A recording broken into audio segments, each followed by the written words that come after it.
Hi, hey, Cass. Hey! How are ya? Great to see you guys. I forgot that the show started at like 6. Hey, I forgot earlier in the week also. Not to be here. Sorry about that. My alarms also forgot to turn on. Blame it on the supermoon. Yeah. There it is. No, I know exactly what happened, but it's weird and techie, so. Elon Musk's fault. Yes. Elon and Mark Zuckerberg Blame it on conspired. them both, for sure. Mm-hmm. So what's going on with your friend now that she's got, a brand new friend that she wants to bring in around the family? So my friend and her family go on this big beach trip every Labor Day, like the whole family. It's not really a reunion. They just don't live in the same state, so it's a chance for them to all to get together at this big beach house. It's kind of a family tradition. And it's like my friend, her parents, her sister, and I think a couple of cousins and their kids. And my friend has 2 kids, 5 and 7. So I think the kids in the house range from like 2 to 9. Anyway, so my friend's older sister has a newish boyfriend. They've been dating for a year and a half, so it's getting real serious. And my friend has met this guy a couple times, really likes him. They haven't spent a ton of time together, but he seems really great. So all's well there. And then the sister goes, I want to bring my new boyfriend to the family beach vacation, to which everyone is like, sure, he can rent a condo, have him come over during the day, hang out. And sister says, no, I want him to stay in the house with all of us. And half of the family is like, yeah, sure, why not? You've been together a year and a half, you're getting serious. And the other half, specifically my friend and the other moms, are, heck no, you cannot stay. He cannot stay in this house with us. And their reasoning is, and it's tough because all of them are like, we like the guy. We do. He's great and love what's going on for you.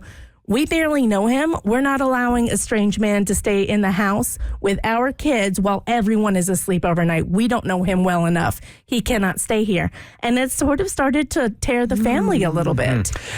Isn't there like some inherent credibility, though? If somebody's been going out with them for a year and a half, they're pretty much vouching for their character, right? But it depends on the person who's vouching and how good they are at judging character.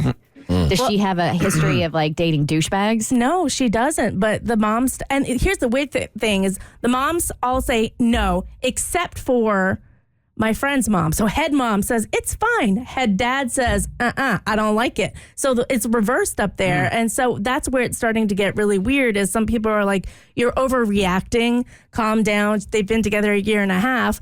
And then everyone else is like, we're not overreacting. We literally don't know this guy well. You can't know everything about a person in a year and a half. Who knows what somebody may be hiding? It's too big of a risk. While we're asleep, the kids are, the whole house is asleep.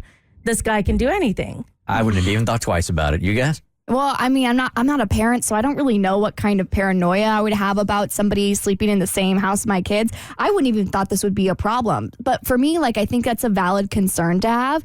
I guess my first thought was, is there anything you can buy on Amazon where you can, like, lock the doors from the outside and only you have the keys? You know what I mean? Like, I don't know if that's even an option.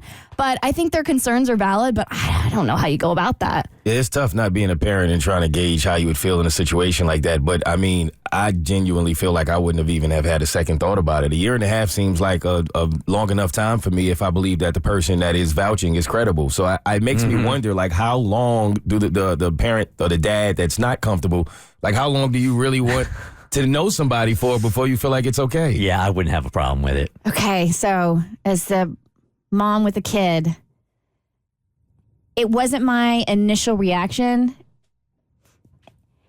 Oh, man. I'm really, really torn here.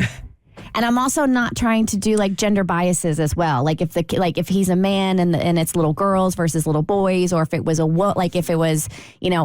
brother and his girlfriend, and I'd be okay with the girlfriend staying, but not a man. So I'm trying to take all of that into consideration. I literally feel like that woman in the meme where all of the math equations are popping off in her head. Well, I mean, it's been a year and a half. I mean, and if you look at statistics, when these nasty things happen, it's usually a family member. Correct. Right? Somebody that you've known for a really long time. It is. You know what? I think out of respect for how everybody's feeling and those with kids, and this is the first year, have them stay at the condo and test the waters. And then everything goes great. Next year, he's in the house.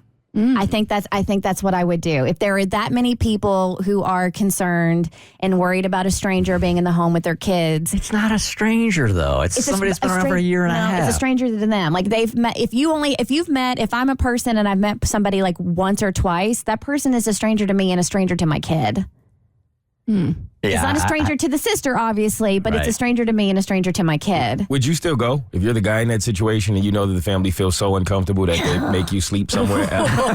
That's a really good question. Right? I would probably feel like, well, you know what? I just don't want to go. Yeah. I'll catch you on the next You one. think I'm going to do what to who? Right? Yes. I'd be so offended. The Bert Show. Like what you just watched, you can get more of The Bert Show on your favorite podcast platform. Wherever you listen to your podcast, you can find us. I don't know what any of these buttons do, by the way.